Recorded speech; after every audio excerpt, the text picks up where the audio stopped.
أهلا بلولو خازن. It's so good to finally have you here. Thank you. I'm so happy to be here. آخر مرة يمكن لما حكينا مع بعض كانت لما هايج شميليان our common friend عرفنا على بعض. مزبوط. Actually مش آخر مرة، هي كانت أول مرة حكينا مع بعض. صح. قبل تقريبا. هذيك السنة. قبل سنة exactly. Yeah. كان هايج he was trying to hook us up with like collaboration opportunities. صح. كان عم جرب بجيب لك freelancers for your jobs. Correct. And that's actually one of the things we have in common. إنه شركتك كانت at the time نبش. صح. It's actually the first company in the gig economy space in Dubai. My company is in the gig economy as well in management consulting and recruitment. Yeah. So it's good to finally meet you after 2 years. Same. Cheers. It's good to have you here. Cheers.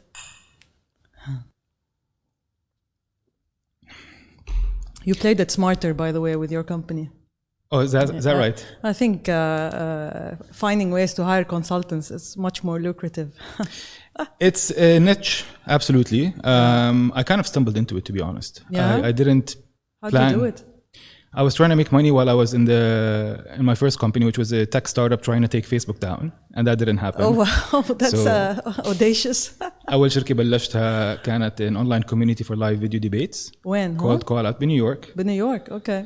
2015 I raised around $700,000. Okay. رحت على نيويورك right before the election, by the way. احنا اليوم election debate with Trump. So as I was trying to take Facebook down and Twitter and Reddit and all those guys, obviously a big dream that didn't work. We needed to make some money, and we were in consulting, my co-founder and I. Okay. So we were just connecting our past employer with friends of ours who were consultants and getting a cut out of it. And then one thing led to another. It turned out to be a company. Yeah, it's a great business. Very good business. Yeah, I mean, you wanted to take down Facebook فرد مرة. يعني the idea was to at least get a small share of Facebook. That would have been fine. But that company is no longer operating. Now Kio Collective is still operating, but you know, this hobby of mine, podcasting, has been something that I wanted to start. Actually, very much inspired by you, to be honest. لأنه أنا لما كنت بأيام just in the lockdown that happened a few months ago. قعدت أحضر يمكن 3-4 hours of like Tim Ferriss, Joe Rogan, Lex Friedman. Loulou El Khazen. So Loulou Khazen was eventually, and then your content started showing up on my Facebook, and that was the last push I needed. إنه يلا خلاص بلش هاي لولو مبلشة وحكيت معك التليفون. That was the second time we spoke. حكيتنا. Thank you. على trade secrets. Correct. So I want to say thanks a lot. Like everything here, the studio, doing this with you, episode 4, is in large inspired by you starting the podcast. That's so great. Yeah, thank you for that. It's not the first time I hear this, by the way. It's pretty interesting. You know, a lot of people are teetering. You know, they want to do it. They're not sure. I think you're the third person. They heard my podcast and they thought about starting their own.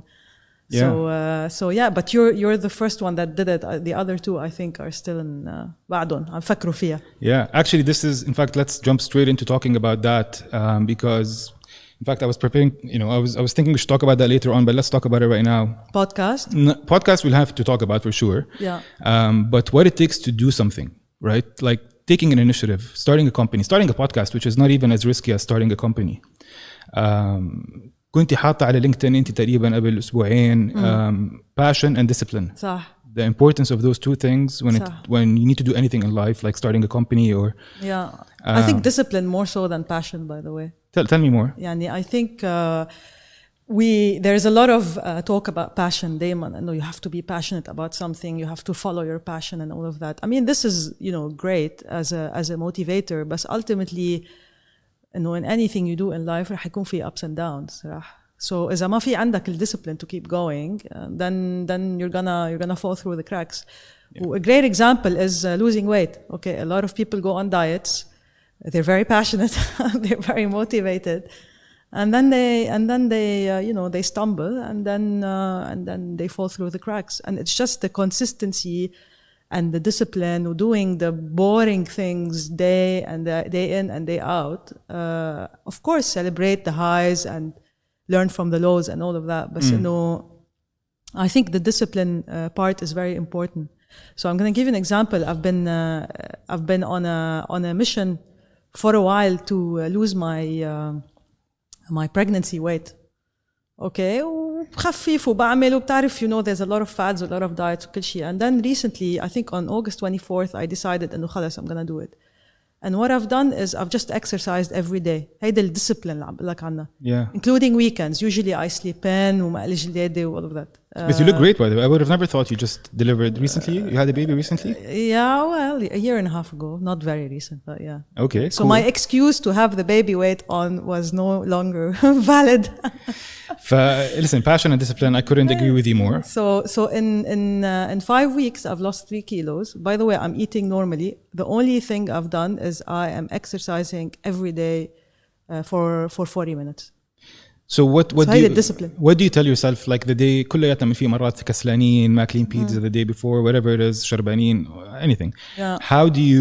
What do you tell yourself in order to is it like tough love like you're going to get angry at yourself? No, it has to be done. خلاص we're adults, right? I'm just turned 39 years old. ماني ولد يعني. So when you put something in your mind that needs to be done. So in fact, last Friday, I was celebrating my birthday. Happy birthday. Yeah, thank you. And I realized that I hadn't exercised yet for the day. So in the middle of my birthday party, I did some exercise, I came back and I continued. Yeah, it's amazing. Different people have different approaches. I have a friend of mine هلا اسمه طارق شارع طارق مصاروي who's listening probably who's getting into the healing journey and كتير زلمة شاطر وبعد نحف كتير كان إنه he had some weight on, he looks great now. بيحكي قد ايه مهم انه الواحد لما بده يعمل اشي بحياته يغير حياته او يبلش اشي يكون جاي من محل it's like coming from a place of love and يعني less so tough love and more love. Yeah, that's a great point actually. It works with some people. You don't want to hate yourself ultimately. That's true. And make yourself miserable. Yeah, absolutely. Well, with me, tough love works much better with things. I agree with your friend actually. Yeah. It's not really tough love, but it's just being mature and responsible and disciplined. Yeah. So people always see the outcome, right? But they don't see the journey. So it's the discipline to go through that journey. Yeah, I mean, the only thing for me that fails is when I try to be easy on myself. I let myself get away. I'm very crafty. And I come up with excuses. We all are.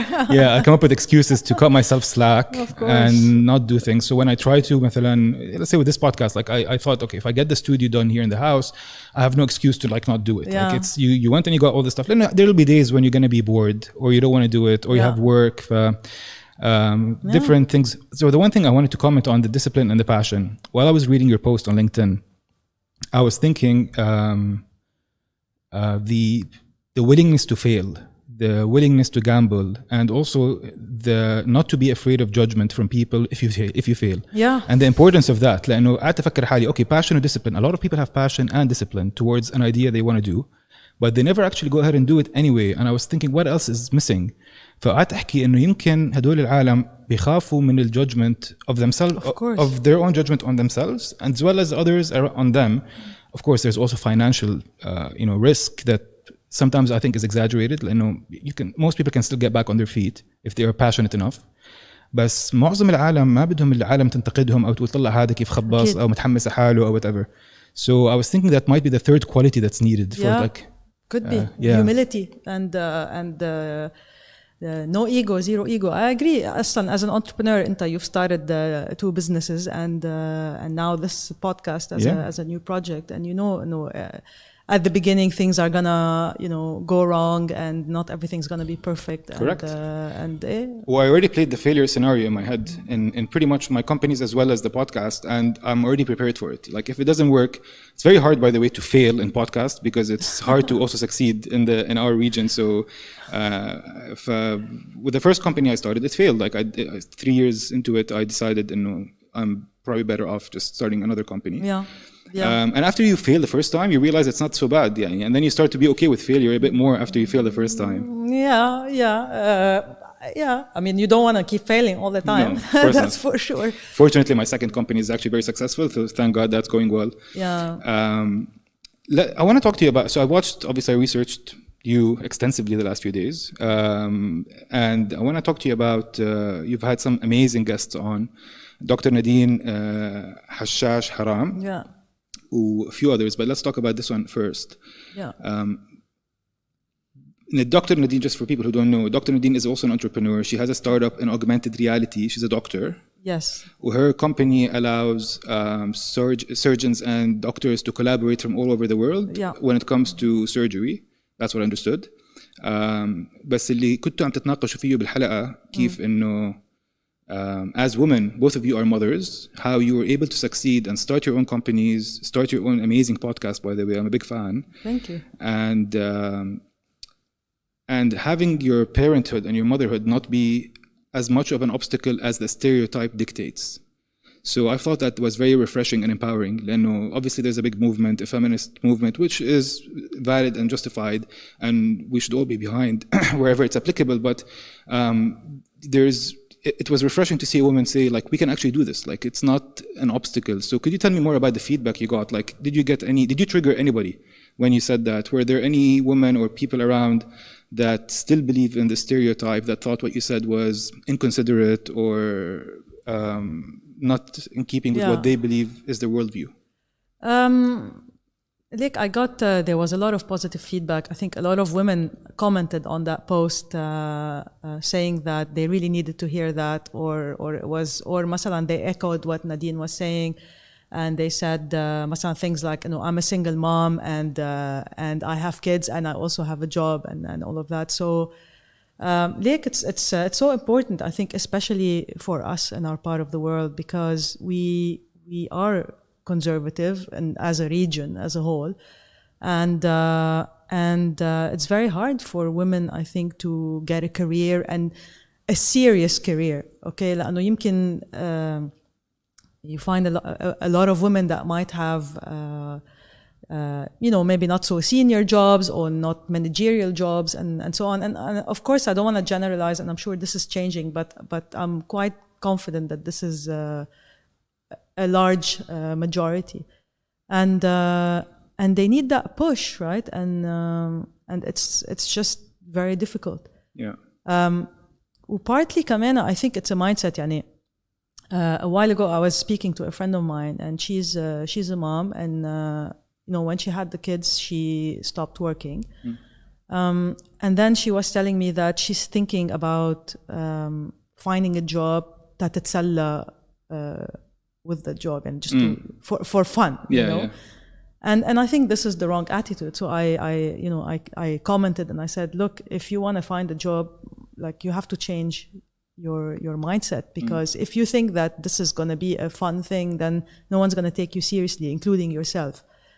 So I don't know if it's a defense mechanism, because there's if you look abroad, there's programs, they call them the returnship, right? So you go out of the workforce as a woman, and then you have to reintegrate, and it's difficult. لأنه you've probably lost a couple of years while your colleagues are advancing and you're stuck in a place. So I'm sure there's a lot of hurdles for women to get back. Have you seen on Vox, which is on Netflix, the Explained? It's a series. I don't know if you watch. No, I didn't see it. So there's an episode on the gender pay gap. And it explains why there is a gender pay gap. Yeah. And it makes sense, right? Because women typically are the ones that stick around at home when they have kids and they take care of the house chores. صح. And that leads to ultimately why there is a pay gap, and that's what the show goes on to conclude. انه لو الزلمه قاعد بالبيت وعم بدير باله على الاولاد وعلى قصص البيت معناته هو ما راح يصح له to get promoted and fight. So 100%. And that's a real problem, and there's no doubt about that. The show goes on to say some women actually want to be mothers more than they want to be, and fine, that's fine. In other cases, it's a problem if the man is not willing to, for example, contribute and balance, right? So it should not ever be the case that the woman takes care of the house على حساب الزلمة, or even the other way around. Like in Europe, you have a lot of stay-at-home dads. مزبوط. In Europe, by the way, they share. Yeah. يعني they share much more than we do in our part of the world. Correct. They share the responsibility, they share the chores, the house chores, and all of that. كمان بيوروب ما عندهم nannies ومaids all of that stuff, so it's they have to. 100%. فشغلات زي هيك يعني لما الواحد يقول إنه if women are at a disadvantage today because men we still live in a patriarchy مجتمع ذكوري اللي فيه الزلمة مقتنع إنه أنت يا مرة قاعدة بالبيت أنا هروح أشتغل to get promoted. That's not right. That needs to be fought as a grassroots initiative socially through influencers, whatever it requires. Economically كمان يا زان يعني it doesn't make sense anymore إنه يكون single income household. صح. If you think about it, it's life is expensive, schools are expensive, everything is expensive. So having كمان a single income household. Actually what happens a lot of times إنه I had a friend recently اتطلق ومن منطلقه كانت الفكرة هي إنه أنا عم بجيب دخل للبيت ودخل كفاية يمكن بكفي 20 واحد وبالنسبة له كانت الفكرة إنه طب أنا عم بجيب الدخل فخلص إنه لا شو تشتغل خليها تعب بالبيت. which is wrong. Oh my God, I مصيبة. all the time. والمشكلة إنه الرجال هيك بيقولوا في عندك نسوان إنه they say إنه أوكي خلص أنا بضلني قاعدة هلا again يعني ما فيك تجبر كل العالم تشتغل صح. إذا في حدا حابب يكون بالبيت قاعد مع الأولاد that's up to them يعني ممكن يكون يوم الأيام أنا by the way كذا مرة بس في رجال by the way ما بيحبوا نسوانهم يشتغلوا يعني in our part of the world. بعطيك example مرة ما بنساها هيدي المرة بعتت لي وحدة على فيسبوك على وانا was still running نبش وسألتني كيف البيمنت. قلت لها أنه بدي يكون عندك فيني أبعت لك Western Union أو through your bank account or something and she said لا I want to do it in a way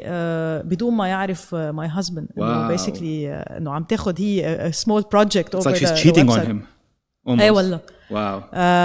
I was shocked يعني زعلت. واللي بيقهرك إنه هذا عم بيصير بلبنان وبالأردن وبدول تعتبر شوي متفتحة وما فيها السبريشن يعني المفروض تتخيليه من دول تانية مثلا. عم بتصير بقى هي المرة بدها تشتغل وبدها تعمل لها قرشين على جنب و you know إنه through freelancing. So did you hook her up with a backdoor I payment? I couldn't لأنه she wanted something بس we couldn't do it بس yeah it was I was really shocked. Yeah. إنه مين هو هالرجال يلي بده يمنع تشتغل وليه and more importantly you know it's what I you know here so by the way the reason I want to talk about this with you is because كمان اليوم صادفت امبارح كان قبل أسبوع كان عندي خالد تلهوني. We had a debate and not a debate sorry we had a podcast session. سألته لخالد who as you know is a VC شاف كثير entrepreneurs و founders ولهلا بيشتغل مع some of the individuals who exited some of the biggest companies in the region. So سوق نبش كريم نبش is your company كريم سوق right نمشي sorry is what I wanted to say. فلما سألته مين الفاوندرز اللي that stick in your mind إنه ناجحين وبلوبرنتس أو مثال يعني يقتدى فيه للفاوندرز فهي named like 4 or 5 guys right مدثر شيخة وسميح تقان وغيرهم. فواحدة من الناس اللي هو is on LinkedIn she made a very interesting comment and it kind of got me thinking. حطت comment على LinkedIn على الفيديو وقالت إنه you met 7,000-8,000 founders you named only 5 males. In the startup world, like there's a lot of women who are also starting companies. Obviously, my first reaction is that's true, and it's unfortunate that you know أول شيء sample كتير صغير من الناس اللي أصلاً they exited companies in the region. كلياتهم يمكن 10-15 واحد. مزبوط. What's the problem that we have in the region? Why do we not have? Is it because there is no equal opportunity for women to start companies that could exit, or is it equality of outcome that we should potentially focus on يعني لازم إنه زي affirmative action which I don't know how, yes. So should is this problem that we have right now? We have a lot of women that are starting to enter the workforce, succeed, grow, start companies, but clearly we don't have enough women that you know this lady was trying to highlight إنه ليه ما عم تذكروا أناث اللي برضو بلشوا شركات وأكزت. There aren't many yet. No, there are definitely women building pretty big companies. Obviously, مثلا Mom's World is one that comes to mind with you know very very solid growth that she's been doing over the years. يا ريت عندي جواب ما بعرف يعني sometimes a lot of people ask me do you believe that did you encounter any bias as a female entrepreneur? From my perspective, I think no, بس ما بعرف, you know what I mean? And maybe I did without me knowing. I'm not sure. I think there is there are some cases where there's an actual problem with prejudice. There are people out there who will always choose a male over a female to hire or to invest in, and that's a problem. And especially in our region, كمان. 100%. Yeah. And so I guess أنا سؤالي هو أو لما أقعد أفكر في الموضوع إنه كيف بدنا نحل هاي المشكلة لأنه we all want to have more women in the workforce succeeding لأنه women are in many cases even smarter than men and they have skills that men don't have that allow them to be more successful. How can we increase the equality of opportunity so that we start to see more women so that we don't have this friend of Khalid commenting and feeling bitter that you know what I mean? That's a very difficult question. Yeah. ما افتكر إلا a simple solution. But I think one of the possible solutions is كمان a mindset. يعني if you're young, okay, as a woman, you are able to spend a lot of time on your business. No, as you know, entrepreneurship means working 24/7. Yeah. يعني literally, I remember when I started Nabish, I didn't have kids. I was married, but I didn't have kids. And my husband always reminds me, I missed holidays, I missed weekends, I was working in the evenings. It was, it's a lot of work. It's very, very demanding. It's not for everybody.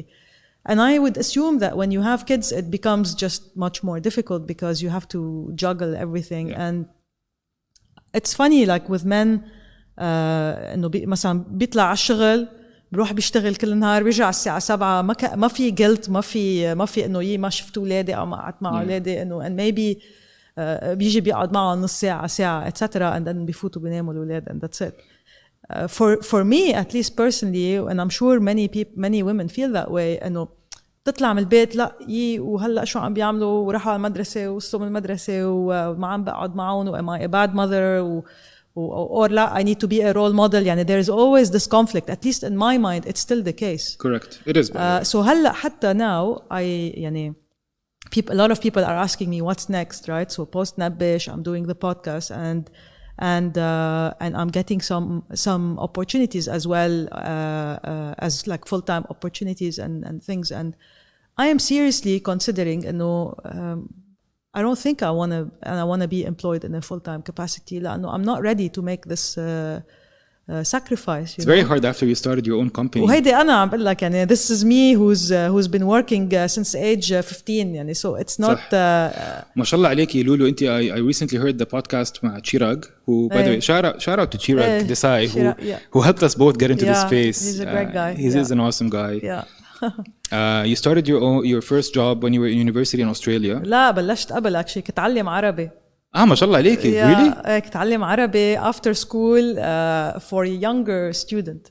Very cool. Yeah. So I did the same with biology when I was in university. So I know that this was like a side hustle that could really you know how what is it? بتذكر $100 بالشهر. Yeah, حلوين. That's pretty good. Yeah. حلوين. Yeah. Then you worked as a receptionist, night shift receptionist in a hotel. That must have been like really terrible, exhausting. I can imagine. Yeah. And then you ended up having a job. Yeah. You know, and worked your way into eventually starting Nabish. I hustled. عن جد I did. يعني throughout my life, I don't think I've ever been handed something. ما خلقت with you know we don't have a wealthy family, we don't have extensive resources or powerful connections or whatever. So I literally I think I had to get everything myself.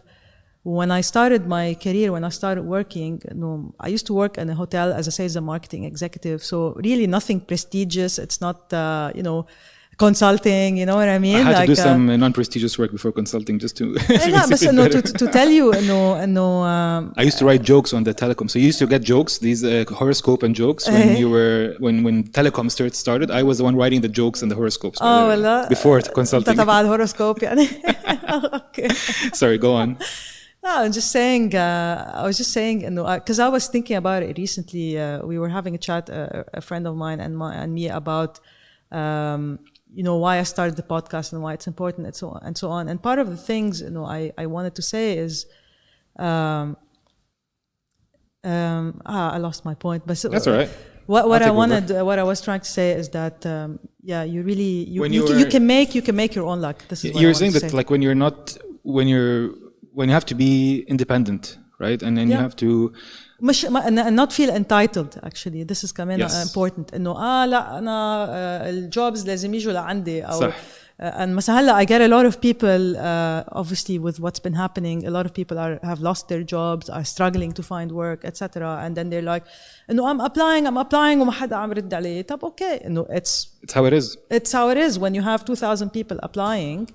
أكيد ما حدا حيرد عليك. The question is what are you gonna do about it? And the question is how do you find the people that would say yes to you or would connect you to the right people. صار لي فترة عم بفكر بالموضوع هذا by the way وما كنت فكر حنحكي فيه بس since you brought it up I was thinking هلا okay it's a tough time for everybody. Yeah.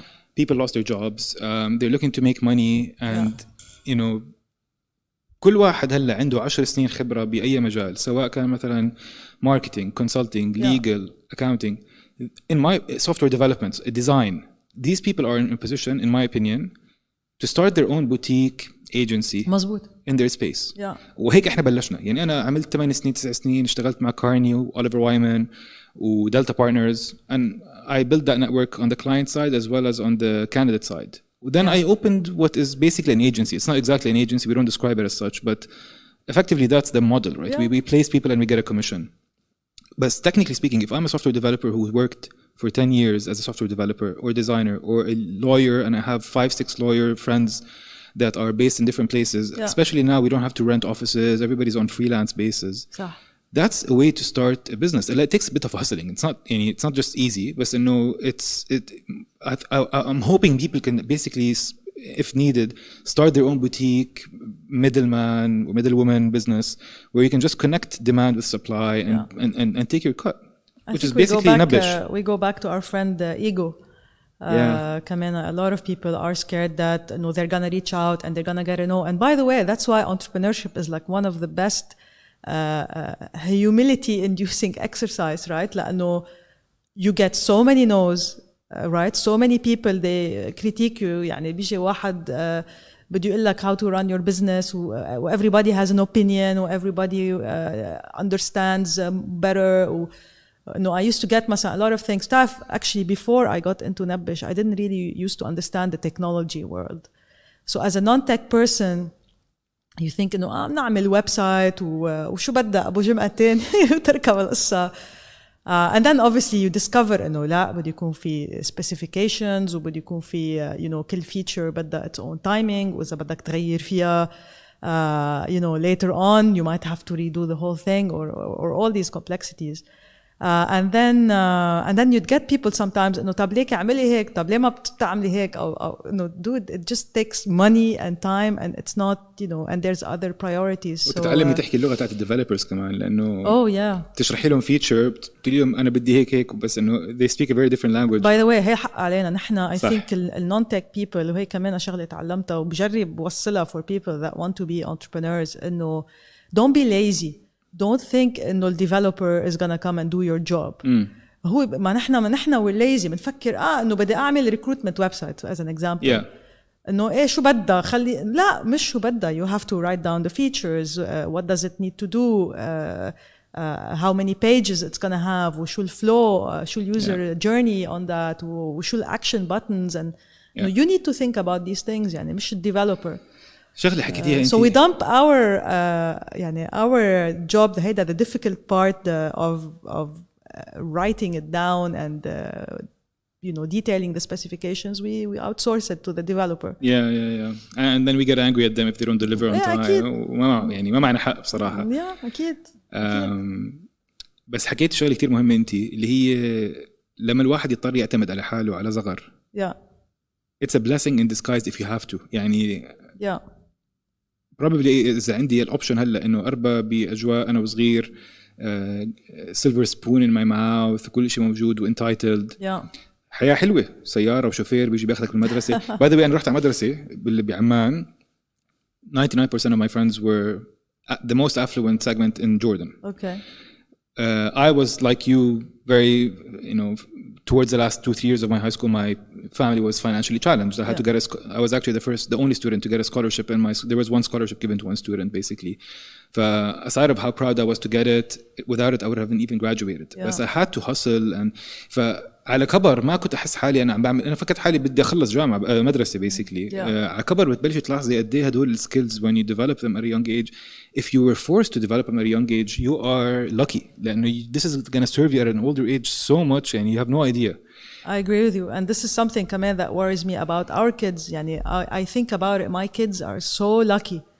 دبي كمان. Yeah, مصيبة. compared to how I was raised. يعني إنه my daughter has already traveled, I don't know, like 10 times, maybe more, actually, and she's 3.5 years. Wow. إنه أنا أول مرة سافرت كان عمري 8 سنين وما كان غيرها هالسفرة until I went to Australia at 17. يعني إنه it's like a completely different life. No, Mom, I want a scooter.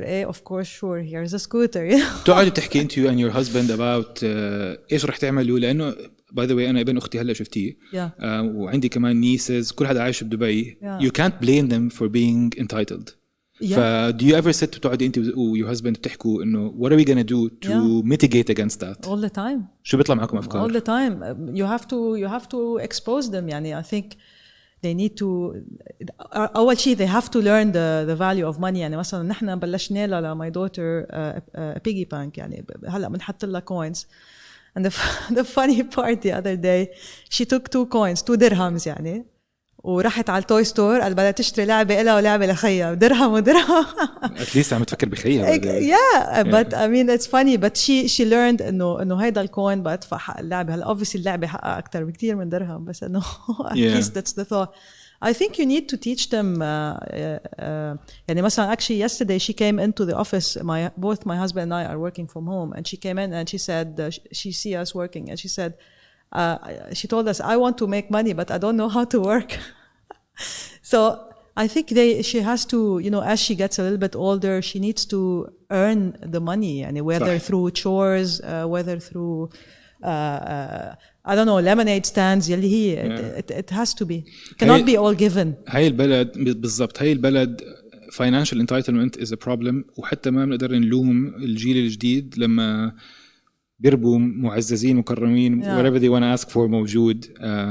وليك she's privileged. يعني هلا obviously not everybody الجيل الجديد مش كله معزز ومكرم. obviously there's a lot of problems. صح. قصدي اللي عايشين بدبي معظمهم الاكسباتس يعني. الأسوأ من هيك انه الولد ما بيعلق هوش مشكل اللبنيز بالمدرسة. ما في عندك القصص اللي بتصير بالهوم تاونز يعني. whatever the stories that I used to have when I was in high school in Jordan. ابن أختي ولاد أختي ولا عندهم أي فكرة شو عم بيصير بدبي. المدرسة كلهم في governance مش طبيعي. ما في الأستاذ اللي بيعصب ولا كان يطلع صوته ما فيش هونك. everything is like مهففين مش طبيعي. So it's kind of crazy in that sense. I want to talk to you about let's go back to podcasting for a second لأنه I think this is كتير متحمس إنه أخيرا في عندي a guest who's a podcaster so I can ask you a lot of questions. وأنت هلأ صار لك 14 حلقة عاملة تقريبا صح؟ Yeah, I just released episode 14. Amazing. We're going to talk about that later on لأنه مجهز لها segment في الأخير. It was so funny personal. He's such a great guy. He's amazing. لما حكيتي مع إلي حبيب who is the founder of Anghami. وأنغامي for if anybody doesn't know what Anghami is, it's the Spotify of the Middle East basically. صح. Out of Lebanon كمان. It's not here. They don't have an office here. They have an office here, but the HQ is in Lebanon. It was born in Lebanon. Wow, that's amazing. Yeah. سألتي at one point عن local productions that are by Anghami. و specifically asked him about podcasts. صح. ويمكن ما صح له يجاوب أو ما بعرف إذا تفادى الجواب بس كنت كتير بتحمس أسمع منه لأنه now Spotify is all about podcasts. They acquired Joe Rogan and I think a few others. But I'm sure you're reading about what's happening. No, so I actually wanted to ask you if حكى لك إشي off the record. لا عم بحكي عن Spotify و Joe Rogan. They didn't get along, right? Because they were asking him to. This is ridiculous. I mean, what's happening is they, at least from what I know, is that Spotify employees they are threatening to strike unless they're able to censor some of his conservative comments or whatever comments that have to do leftist fight back, basically. Right? No, I don't know what it is. Honestly, I don't really know the politics there, but no. It's just unbelievable, and the reason why Joe Rogan is so successful is because he says whatever he wants to say, and and everybody hailed this Spotify deal as the deal of the century. يعني wow كذا, this is ushering a new so it's not going to happen anymore?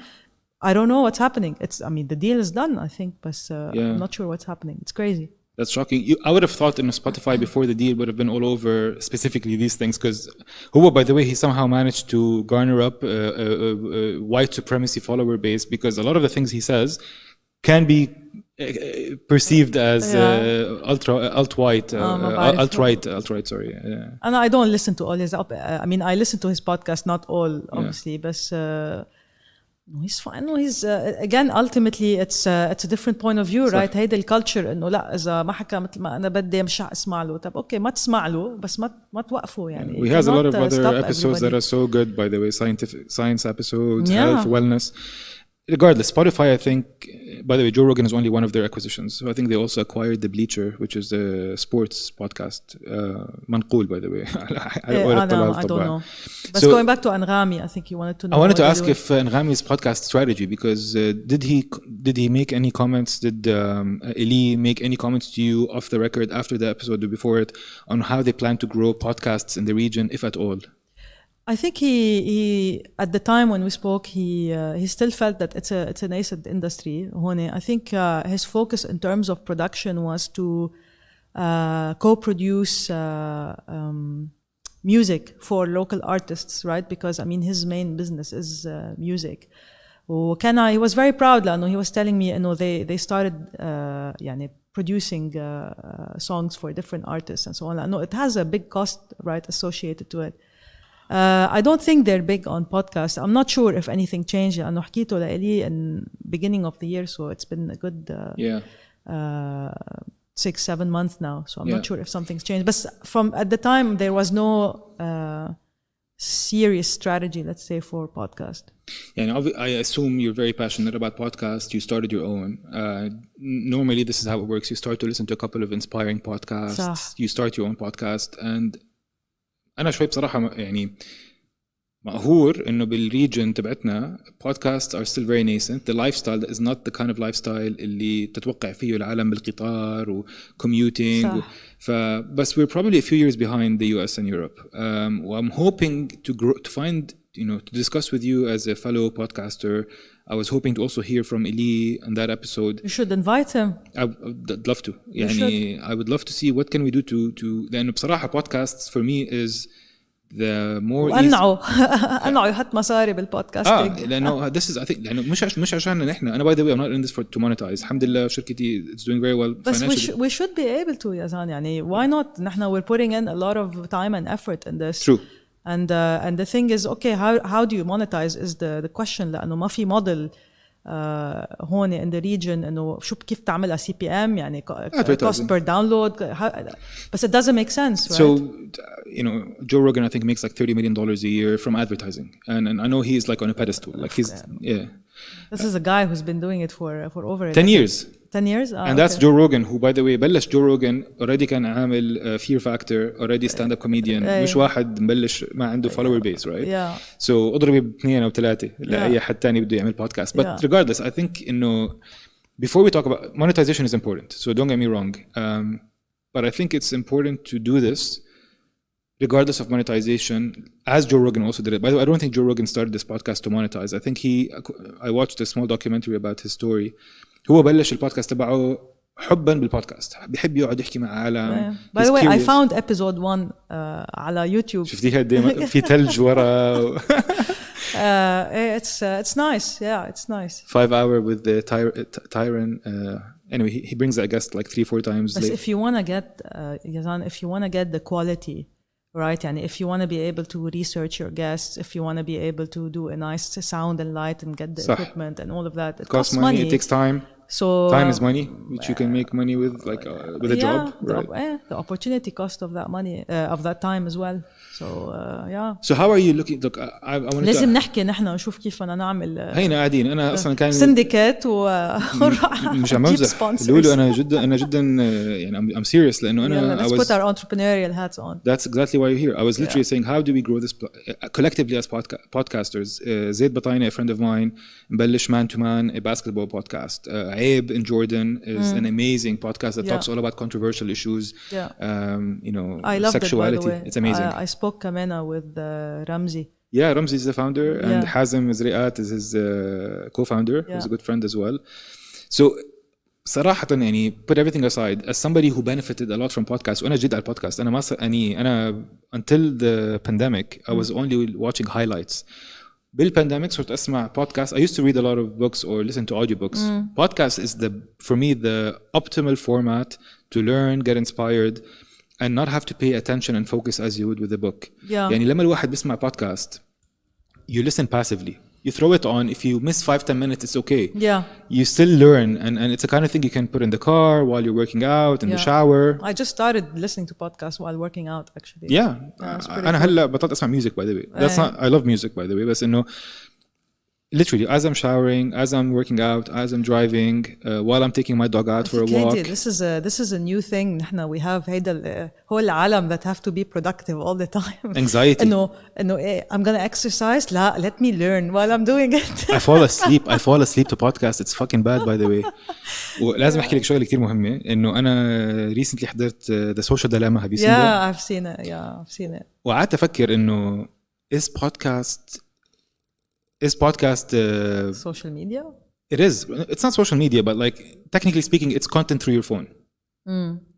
So it's not as bad as watching cats fall off the stairs or girls twerking or whatever the fuck people are watching these days. Hours. So unboxing, believe it or not. What is it? Unboxing for kids. Like the technical products, right? Like iPhones. No. For kids. يعني there's shows. I'm fascinated. My daughter wants to see them, and it's just kids opening toys. So the unboxing I know is for like gadgets, like iPhones. So it's horrible, right? It is horrible. تخيل أنت you're sitting there spending 10-15 minutes of your time watching some other person open a gift. I mean, obviously these are all paid, so that's content that is easily monetizable, very easily attractive to people to watch, or it's causing all sort of damage. It's horrible. So podcast is much better. For me, podcast is closer to an audiobook than it is to content. Of course. But I have a love-hate relationship with podcasts. I'm learning a lot from podcasts, but it's contributing to the isolation of us as individuals. يعني, you know, when you're not connecting with people, you don't sit with your friends and you just do it on your own. يعني in the same way that the social dilemma, it highlights a big problem that when you have your phone, addiction to information, even if it's useful information, addiction to notification. So there's notifications, you could say, is the cheaper version of dopamine, doses of dopamine that you get. Your friend commented on your photo, whatever, validation. Okay. بس لما الواحد يحس حاله disconnected من مواضيع بتهمه بالحياة، من الناس، من عيلته، من مرته، صاحب، whatever it is. بقول خلاص I'll open a podcast. It's interesting information. I'm learning. I'm being entertained. I'm being inspired, and so therefore it's okay. فقعدت أفكر لحالي, is it though? Because it's a better version from watching a video of, again, cats falling off the stairs. I love watching dogs, for example, all the time. I have a dog. But at the same time, it's contributing to isolating yourself from real interaction. And so I'll still choose podcasts and audiobooks all day over anything else, but I find that it's also partially contributing to the problem. I don't think it's addictive. يعني I don't think it's something that you'd rather do versus going out with your friends or to a social activity. I'm not sure. I don't think so. You wouldn't prefer it, but it provides you with the convenience to do it. So to go out, يعني أنا بدبي اليوم عندي 100,000 صاحب بهالبلد، ما بطلع بركب السيارة بروح بشوفهم، بدي أقعد ألبس وبدي أطلع وبدي أجي. Let me just throw on a podcast and listen to it. So I feel like it provides that convenience. It could be a movie. It could be, by the way, this is not specific to content on your phone. But as long as you have distractions. Actually, the podcast, rightly so, the podcast is competing with your Netflix time and your Amazon Prime time and this. I don't know if it's competing with your social activities. ما هلا كله everything is jumbled up. Whatever you get on your Facebook with COVID, you're stuck at home and you're unable to so that's fine. do a lot of things كمان. Which is how I got into podcasts. So بلشت أسمع literally 2-3 hours. Anytime I have by myself, I'm listening to podcasts in the background. And then I eventually saw your podcast and I started my own. كان بدي أسألك عن إحنا هلا يعني one of the reasons why I like podcasts so much in the ones I listen to is because there's full freedom of speech. I don't know. I think you self-censor slightly in this part of the world. I'm going to give you an example, actually, a very recent example. So I don't know actually if I should give you this example. Go ahead, but come on. Anyway, we were if you've listened to my last episode with Khaled, he was describing, you know, his startup legacy is all about men's fertility, right? They send you a cup, you're sitting at your home, they send you a cup, you do your thing, okay, you send it back, they analyze it, they can freeze your sperm and all of that stuff. So it's so when him and I were talking, we were discussing the first time he did this process at a sperm bank. وكان عم بيخبرني انه بفوت على الأوضة والأوضة كلها magazines you know what type of magazines. So I picked up on that description of that room and I put it in the podcast teaser, and I was very reluctant to publish the teaser.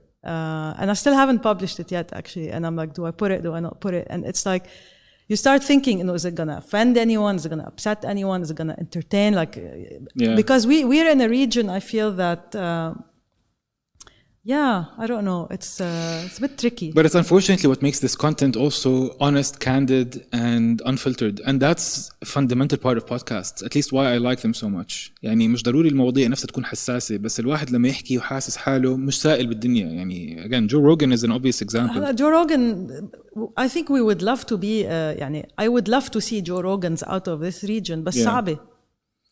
Think about it. I'm hoping to be as close as it gets. Well, politics is a red line. That's one area I don't even plan to go there. I don't care for it. حتى social things, religion, you know, there's a lot of red lines. True. So you have to teeter around it. So But do you think? But actually, I was speaking to Hiba Fisher yesterday from Kerning Cultures, and she said something interesting. She said that podcasts are speaking to the young generation. And she said, you know, a lot of the content that you find on TV, on local TV, يعني cable networks in our region, is tailoring for an older audience. Okay, بينما for her, the podcast is speaking the language of a young audience. And to me, that was interesting. I was like, yeah, you know what? You're right. So maybe a younger audience would be more tolerant when it comes to whatever topic is being discussed. I mean, you mentioned عيب. Right? I mean, one of the episodes I listened to about عيب, I think it was about two gay men or men that sound like women or something like that. And I was like, no, wow, this is great. This is Actually, so عيب is one example, but you start to see a lot of individual people on their own social media speaking out about their own sexuality, individuality, their freedom. I've been getting a lot of links from friends of mine, you know, get that guest on, get this guest on. Maybe it's like, you know, when you make up ideas in your mind, but maybe in reality it's actually not that bad. Maybe you think, you know, people might be offended, but maybe the reality is that no, they won't be. Look, in Jordan there was a guy who got killed at the stairs of المحكمة. كان رايح المحكمة وانطخ تقوص. I have to translate. نقوص. بالمحكمة على الدرج. That was like 3 years ago. شو عمل؟ Caricature. He drew a caricature. There you go. So he had that in France والmachine guns لما فاتوا عليهم بالجريدة. Charlie Hebdo. That's right. Yeah. So aside of that, which you know, that's one way to die. I think that if I'm gonna go down, I'd rather go down like that. I don't want to go down like that.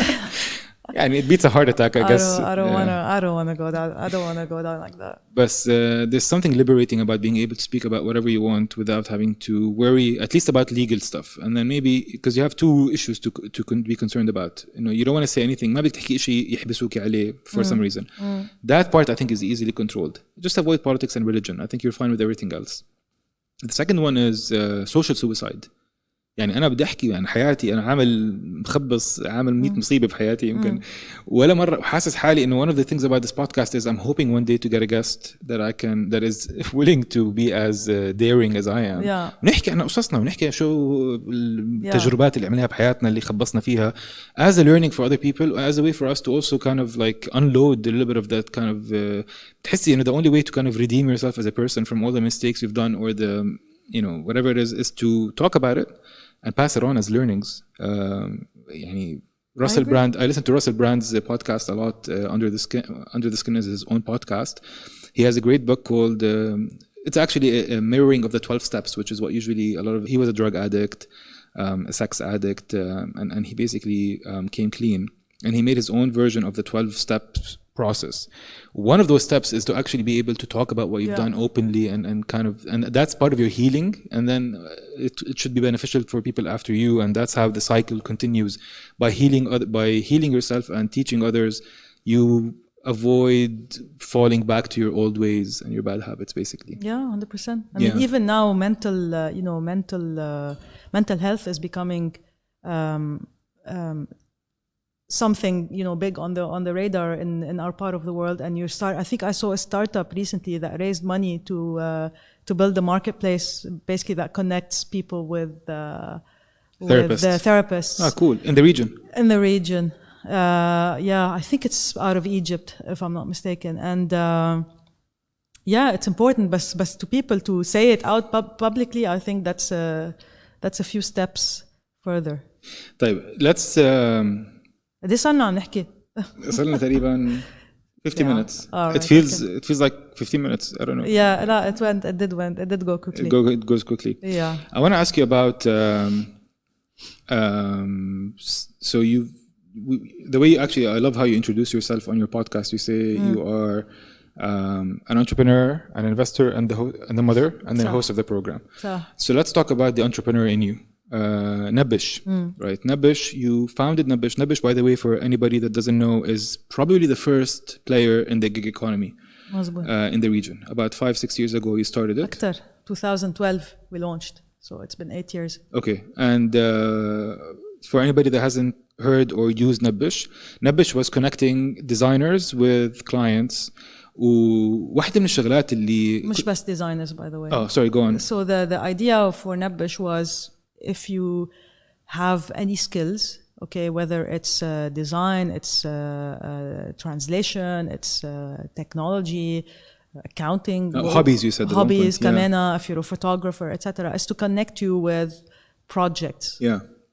فواحدة من الشغلات اللي انتبهت عليها as an entrepreneur myself, لما انت شرحتي ليه بلشتي نبش, كنت عم تحكي مع شيراغ on his podcast. وحكيتي. Did a good job, by the way. Who did? Chirag did a good job on that he's podcast. Awesome. He's such a lovely guy. And it was a great episode, by the way. I only heard it last night. لما كنت عم تحكي ليه بلشتي نبش, it was so interesting. لأنه هلا شوف, let me take a step back. When you start a company, what you learn is it's all about product market fit, validating demand. Yeah. You started the company to help supply. You assume there's demand, and obviously there may or may not have been demand and challenges there. But the inspiration اللي إجاكي كان إنه I want to help people get jobs. Yeah. And that's not usually how people start a company. Usually when people start a company, Uber didn't think I want to help people get jobs driving people around. They were thinking people might need to be driven around. Yeah, and I can make so much money out of it. And then I can also possibly get people jobs. It was a secondary thing, right? And usually you think about demand first and then supply. But I thought maybe it's not the most business efficient way to think about a company, but it's also like the right inspiration, because you're thinking about the jobs you're going to create and the lifestyle you're going to give. And that was such a noble cause to start a company. Yeah, like in hindsight, if I were to do it again, I wouldn't do it in the same way. That's for sure. In hindsight, as a angel investor, we have a small group of investors, and we do small tickets in tech companies. Of course, we look at the market opportunity. Of course, we look at the comparables. Of course, we look at the founders. أصلاً maturity that you have today around startups or investment is different than it was back then, unless you were in the US in a more developed ecosystem.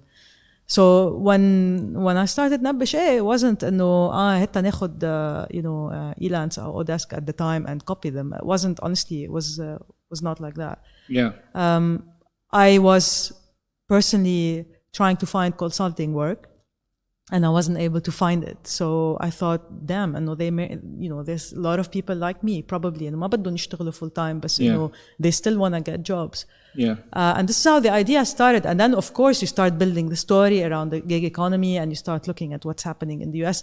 This is my journey. Of course, if I were to do it today, it will be different. Yeah. Actually, واحدة من الشغلات اللي سألك إياها تشراق at one point بالابسود is would you start a tech company again؟ قلت له لا. بعدين قلتي أول شيء لا ورجعت قلتي maybe. Yeah. So what would it take؟ ليك it's very tough. عن جد بقول لك إنه being a founder of a tech startup takes a lot out of you on a personal level. It's very stressful. And you really have to sacrifice a lot on a personal level. So I don't think I'm ready, to do that again at this point. And ما بتحسي إنه عندك learnings that could give you a head start that is بلا again, of course I would do it differently. Of course as a second time founder, you have a ton of learning, more connections, people you've worked with in the past that you loved working with that you can potentially bring on board fairly quickly and start something. Understanding tech, how it works. Access to funds, access to investors.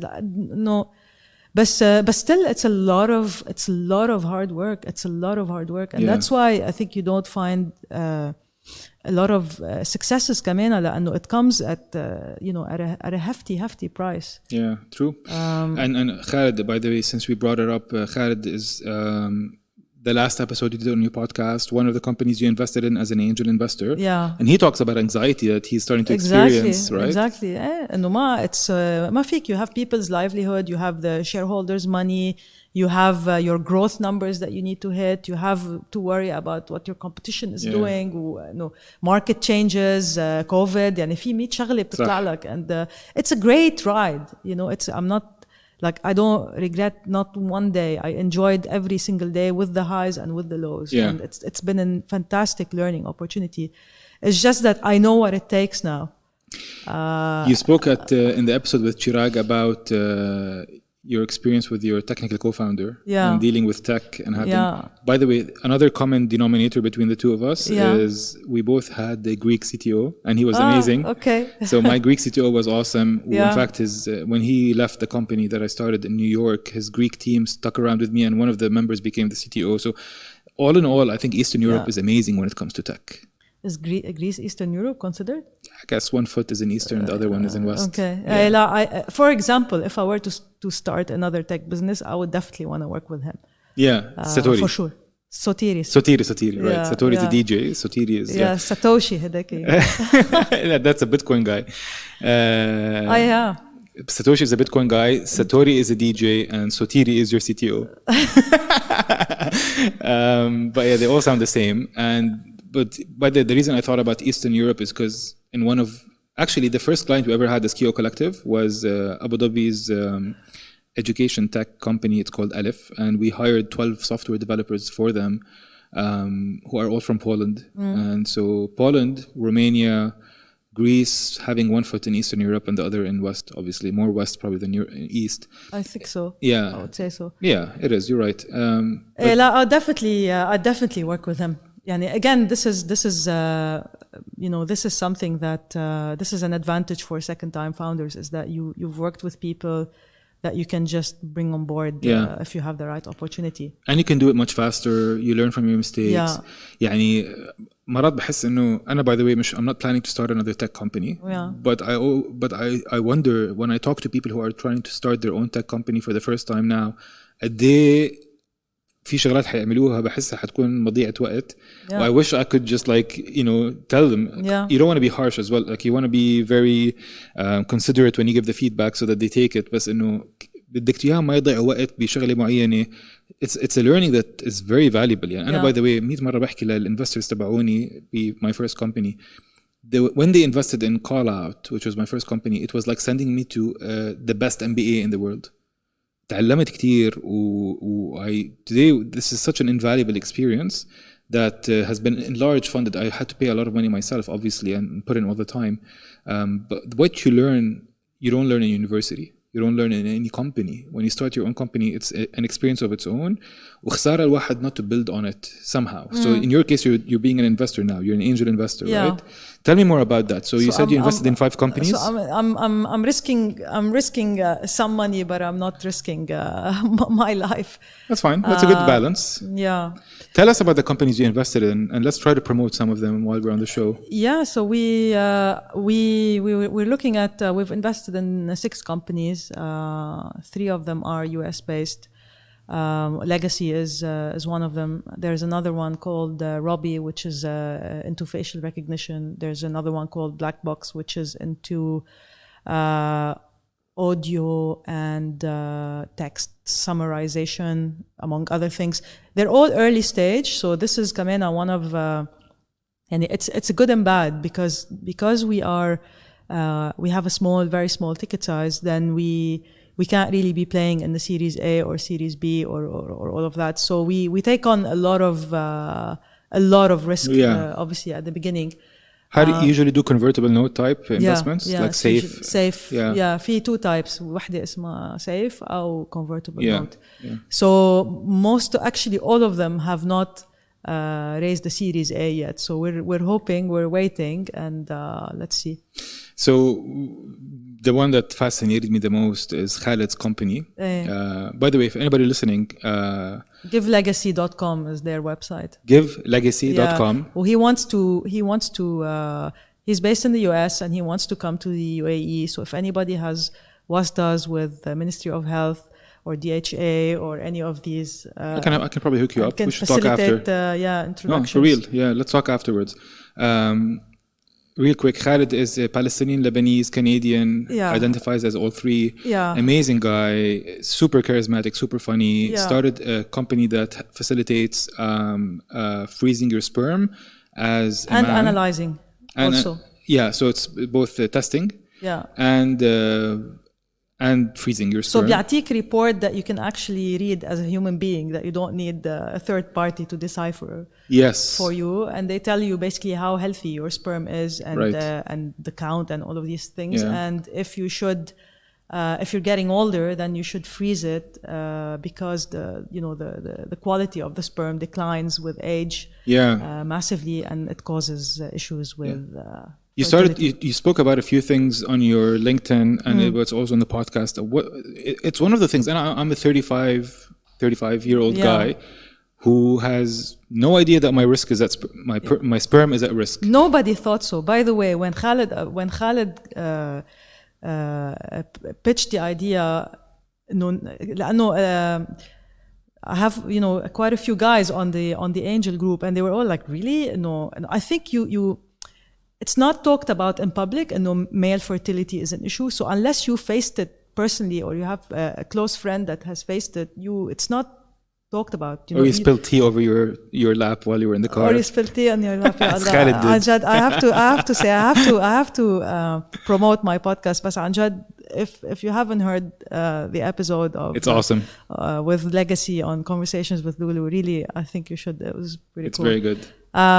So nobody knew that it's actually an issue. And then when he started telling us about it, if you, especially if you live in the heat, or if you, let's say you're a cyclist and you're wearing these very tight pants all the time and you're sitting on your bicycle for like 50K, and all of these factors impact your ability to have children. And the older you get, the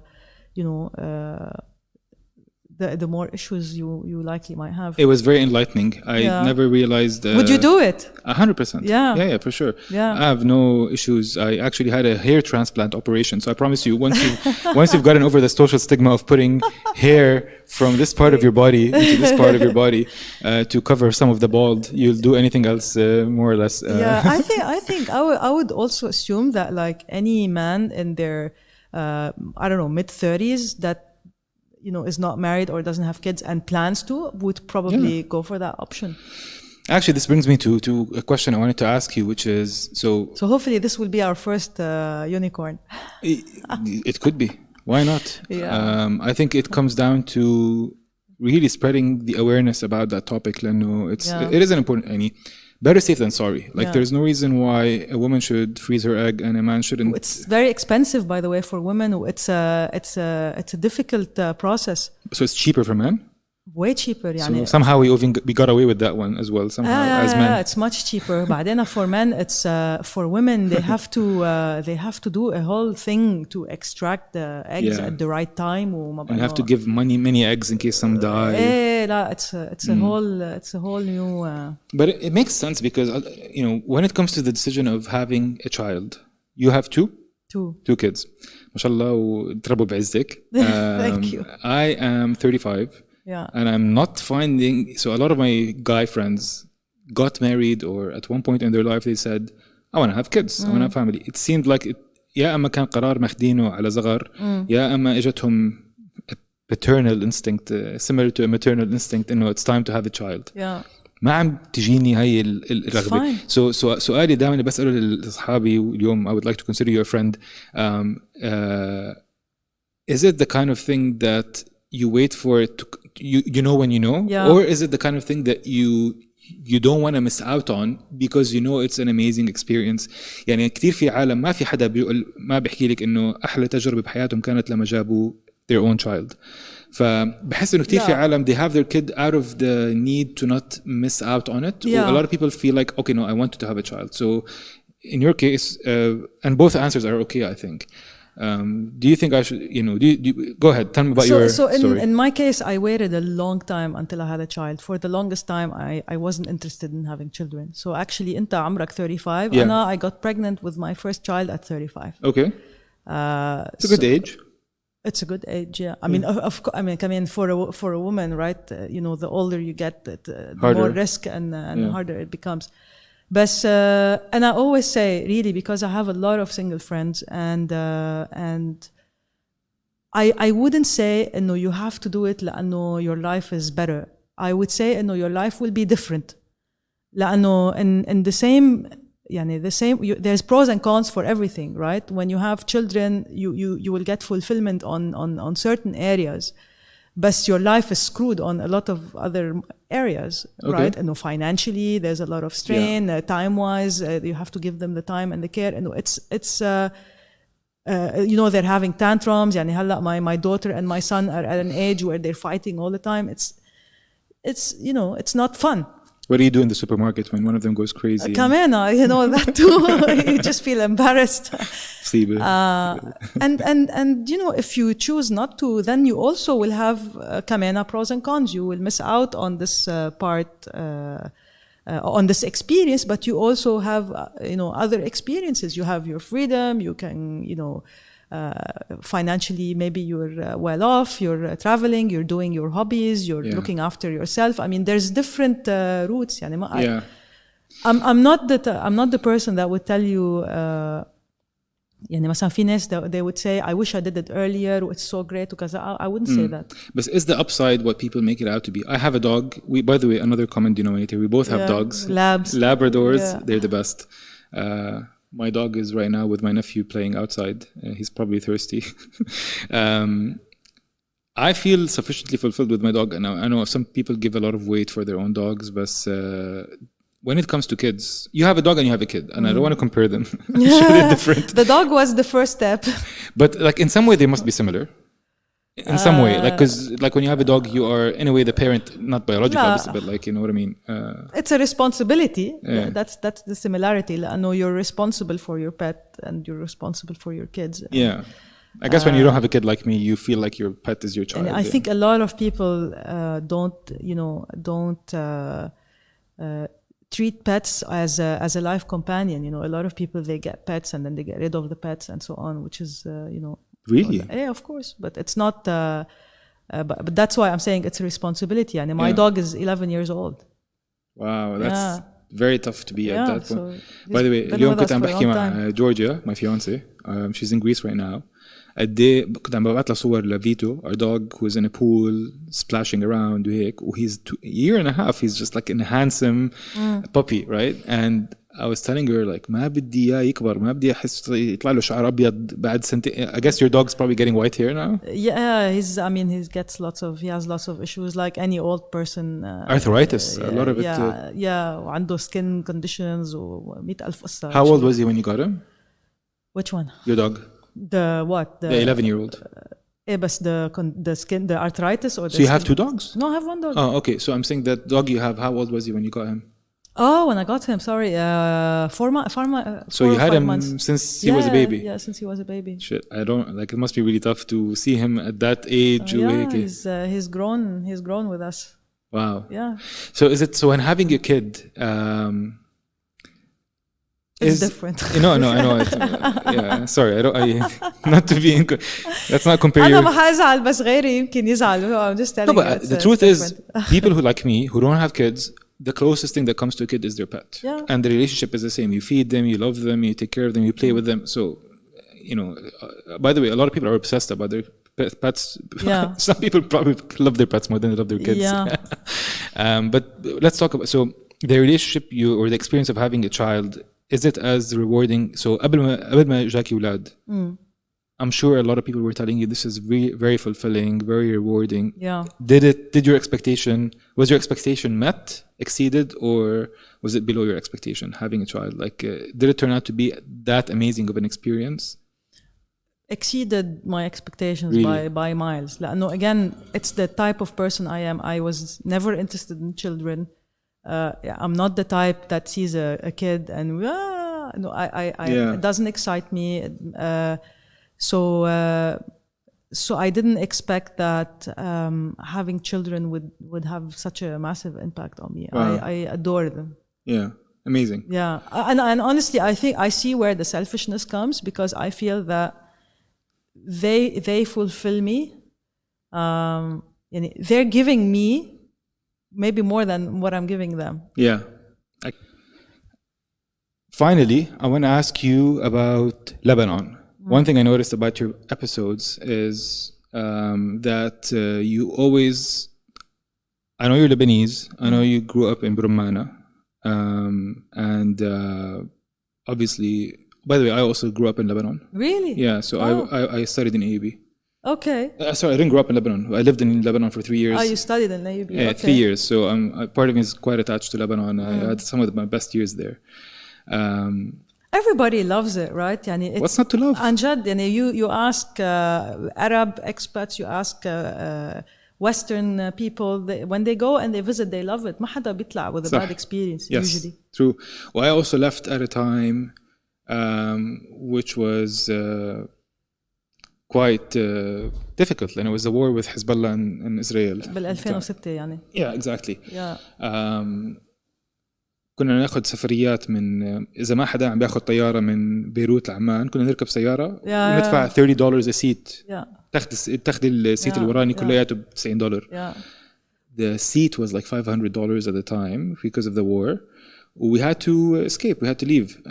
That was the graduation year, 2007. How many people have done this? How many people have escaped one way or the other through boats, through roads, through it's crazy. It's crazy that we live in a country where you constantly have to ask your family and your friends, are you okay? صار لك شيء حدا صار له شيء بتعرف حدا يعني مصيبة. year يعني for as long as I can remember. بس اللي بحزنك إنه أنا تقبلت إنه هيك وضع لبنان في اغتيالات وفي تفجيرات وكل شيء somehow we managed to live ونسهر ونطلع ونيجي وناكل مناقيش ونركب سيرفيس whatever it was. Life was okay. It was part of the life in Lebanon and it was okay. And I had a blast and I would يعني حتى لو بقولك يا الوضع لو كان زي ما كان ب 2007 which was bad بعيش بلبنان باخذ إذا صح لي شغل بلبنان that pays well يعني if it's up to me الوضع هلا سيء جدا inflation التفجير اللي صار بالبورت I noticed that you always sort of give a shout out back to Lebanon. I noticed how attached you are to Lebanon. مقهورين is the word. We're upset, we're sad, we're disgusted. يعني this is such يعني كل لبناني بيسافر مثلا بيروح على أوروبا or south of France and the Mediterranean let's say countries بتروح تقول إنه this is Lebanon. You know, from a landscape standpoint, يعني في بتذكر كورنيش in the south of France نسيت اسمه بس إنه it's like كأنك على المناطق يعني كأنك على الكورنيش ببيروت. And it's just heartbreaking عن جد نقهر. طب شو حلها القصة لولو يعني اليوم not turning this into a political discussion بس do you think there is an end in sight or is this the kind of thing where كل واحد يشوف مصلحته because at one point بلشت تحكي حسيتك ب one of your podcasts إنه إيش بدنا نعمل عشان نرجع to revive the country. Do you think there is a solution لأنه الليرة inflation is actually one of the things I want to ask you is about Bitcoin. Do you believe that Bitcoin is a solution to the inflation currency in Lebanon? Now, currently, لا, I don't think so. Not yet. I don't think we're there yet. طيب. Do you think there's anything that can be done by Lebanese individuals today like yourself أو مثلنا إحنا expats? ليك في عم بيصير في initiatives يعني I got a couple of calls from entrepreneurs that are living abroad. مثلا there's a guy called Toufiq Saliba. We spoke. He's an entrepreneur and he's based in Canada. And people want to do things, but the problem, at least my opinion, is as a diaspora غير إنه تبعت مساعدات, which is what we've been doing through the Red Cross or through the NGOs. I think the real impact has to be on the ground in Lebanon. ما بعرف إذا نحنا from Dubai or from you know Canada or wherever we're gonna be able to make a bigger difference. لأنه it's يعني I think we need more people on the ground. We need more people to be disgusted. هلا I know لأنه I follow a lot of people that are pro-revolution and so on. وبيقولوا إنه عم ننزل نتظاهر وعم بيتقوص علينا وعم ننضرب و all of that.